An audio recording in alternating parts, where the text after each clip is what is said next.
চম্পকনগর করলিয়া বাড়িতে আসি, বুঝতে পারছেন কি বিভৎস আগুন উঠছে এখানে পুরো এলাকা জুড়ে। পেছনে যেতে হচ্ছে আমাদেরকে, কেননা অসম্ভব তাপদাহ।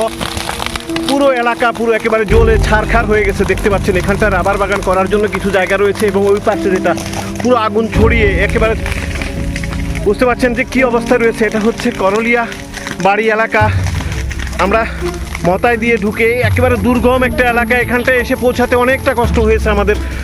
এখন আমরা এখানটায় রয়েছি, ফায়ার সার্ভিস এখনও এসে পৌঁছাতে পারেনি। ওনারাও ঠিক দিশা খুঁজে পাচ্ছেন না যে কোথায় এসে এটাকে মানে জায়গাটা ঘটনাস্থলে এসে পৌঁছাতে গিয়ে ওনাদের খুব পোহাতে হচ্ছে। কেননা অনেককে জিজ্ঞাসা করে, আমরাও অনেককে জিজ্ঞাসা করে এই জায়গাতে এসে পৌঁছেছি। একেবারে রাস্তার মূল সড়কের পাশে দেখুন, পাশে যেভাবে বিভৎস যে আগুন জ্বলছে আমরা আপনাদেরকে সামনে গিয়ে দেখাতে পারবো না। তবে আগুন কিন্তু আয়ত্তের বাইরে চলে গেছে, কেননা পেছনের জায়গাটাতে আপনাদেরকে নিতে পারছি না।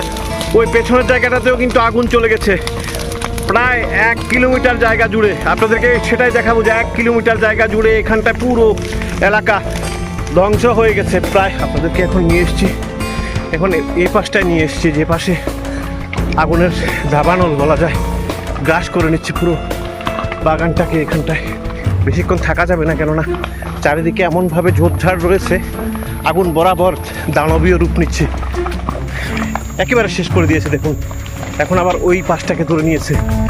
আমরা সেই জায়গাটাতে নিয়ে যাওয়ার চেষ্টা করবো আপনাদের।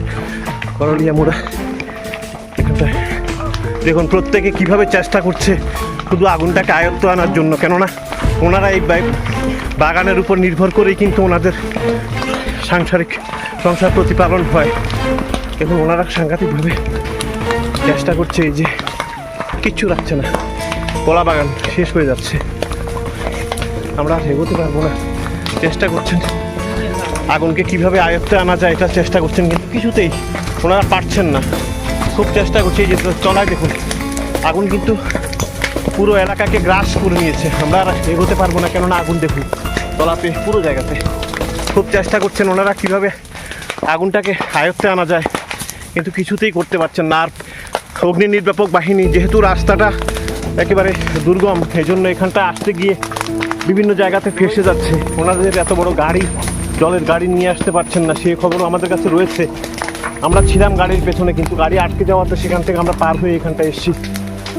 বিশাল একটা এরিয়া, এখান থেকে আপনাদেরকে দেখানোর চেষ্টা করবো, জুম করে দেখানোর চেষ্টা করবো আগুন কোথায় রয়েছে। দেখুন ওই এলাকা পর্যন্ত আগুন চলছে, ওখানটা চলছে যেখানটা আপনাদেরকে নিয়ে গেছিলাম। এখন আর দাঁড়াতে পারছি না, এখানটা আগুন বেড়ে যাচ্ছে। এখানে দেখুন আগুন কিন্তু বরাবর এগিয়ে যাচ্ছে, পুরো বরাবর এগিয়ে যাচ্ছে। এই মাত্র এখানটায় বিশাল আগুনের দাবানল ছিল, এখান থেকে বেরিয়ে কিন্তু পুরো, বুঝতে পারছেন এখন বরাবর আগুন এগিয়ে যাচ্ছে। কিন্তু অগ্নি নির্বাপক বাহিনীর যে গাড়ি বিভিন্ন প্রতিবন্ধকতার কারণে জায়গাতে ঘটনাস্থলে এসে পৌঁছাতে পারছেন। আপনারা বুঝতে পারছেন যে যেভাবে দেখতেই পাচ্ছেন পুরো আগুন কিন্তু বরাবর এগিয়ে যাচ্ছে। আর এই যে রাস্তাটা দেখতে পাচ্ছেন, এই রাস্তাটা একেবারে ছোট থাকার ফলে অগ্নি নির্বাপক বাহিনীর গাড়ি এখানটায় আসতে গিয়ে অসম্ভবভাবে প্রতিবন্ধকতার সম্মুখীন হতে হচ্ছে। দেখুন কতটা এরিয়া আপনাদেরকে দেখাবো যে কিভাবে ধ্বংস হয়ে গেছে পুরো এলাকা। দেখুন আগুন কিন্তু বরাবর এগিয়ে যাচ্ছে, পুরো বরাবর এগিয়ে যাচ্ছে। এই মাত্র এখানটায় বিশাল আগুনের দাবানল ছিল, এখান থেকে বেরিয়ে কিন্তু পুরো, বুঝতে পারছেন এখন বরাবর আগুন এগিয়ে যাচ্ছে। কিন্তু অগ্নি নির্বাপক বাহিনীর যে গাড়ি বিভিন্ন প্রতিবন্ধকতার কারণে জায়গাতে ঘটনাস্থলে এসে পৌঁছাতে পারছেন। আপনারা বুঝতে পারছেন যে যেভাবে দেখতেই পাচ্ছেন পুরো আগুন কিন্তু বরাবর এগিয়ে যাচ্ছে।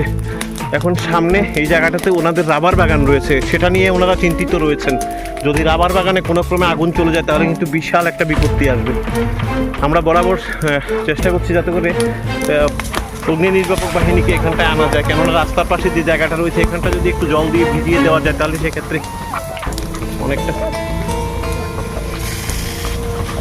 দেখুন কী অবস্থা, পুরো জায়গাটাকে ধ্বংসস্তূপে পরিণত করে দিয়েছে।